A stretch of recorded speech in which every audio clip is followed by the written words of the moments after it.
కన్యా రాశి. మరి ఈ కన్యా రాశి వారికి 2025లో ఎలా ఉంది అంటే అత్యద్భుతంగా ఉంది. అంటే నవమ స్థానంలో ఉన్న గురుడు దశమ స్థాన సంచారం అవుతుంది. ఇప్పుడు షష్ఠ స్థానంలో ఉన్నటువంటి శని సప్తమ స్థానంలోకి వస్తుంది. మరి సప్తమంలో ఉన్నటువంటి రాహు కూడా షష్ఠంలోకి వస్తాడు అనుకోండి. ఏదైనా ఈ రాశి వారికి పెద్దగా ఇబ్బంది కలిగించేంత కాదు, ఇప్పుడున్నంత ప్రయోజనము కంటే కొద్దిగా తగ్గే అవకాశాలు ఉన్నాయి.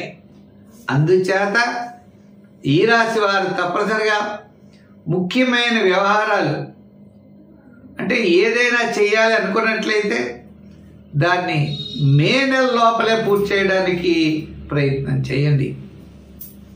ఉద్యోగపరంగా అవచ్చు, వృత్తుల పరంగా అవచ్చు, చిన్న చిన్న సమస్యలు రావచ్చు, అవన్నీ కూడా తప్పనిసరిగా మీకు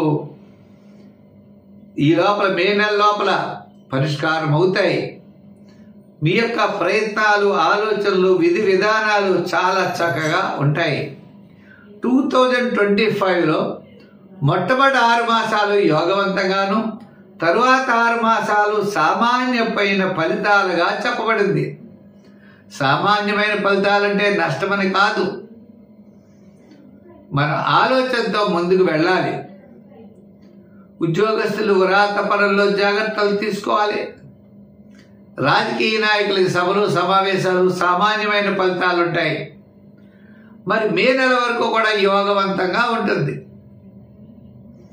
అలాగే వృత్తుల వారికి, కళారంగ వారికి మొట్టమొదటి 6 మాసాలు కూడా విజయ పరంపర అనేది కొనసాగుతూ ఉంటుంది. ఆర్థిక ప్రయోజనాలు ఉంటాయి. వ్యాపార పరంగా మనం చూస్తే వ్యాపార పరంగా కూడా రాబోయేటువంటి 6 మాసాలంటే జూన్ టు డిసెంబర్ యావరేజ్గా ఉంది. వ్యాపారాత్మకంగా కూడా ఈ లోపల రియల్ ఎస్టేట్, జనరల్, కిరాణా, మెడికల్, ఫ్యాన్సీ మొదలుగా కలిగిన వ్యాపారస్తులకి చాలా ప్రోత్సాహకరంగా ఉన్నది. విద్యార్థులు విదేశాలు వెళ్ళే ప్రయత్నం చేయాలంటే ఈ మే లోపలే చేయండి. నిర్మాణాది ప్రయత్నాలు, వివాహాది ప్రయత్నాలు తొందరగా చేయండి, తప్పనిసరిగా పూర్తవుతాయి.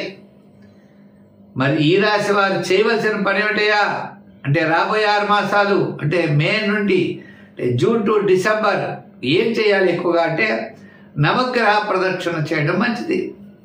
గురువారం నాడు స్వీట్స్ పంచిపెట్టడం, దత్తాత్రేయుడి యొక్క చరిత్ర లాంటివి పారాయణ చేయడం చాలా మంచి ఫలితాలు కనపడతాయి. మీరు దీర్ఘకాలిక ప్రయోజనాన్ని ఇచ్చేటువంటి పనులు కూడా నెరవేరుతాయి. కలర్స్లో తెలుపు, గ్రీన్, లైట్ బ్లూ కలర్ ధరించండి, మంచి ఫలితాలు ఉంటాయి. స్వస్తి.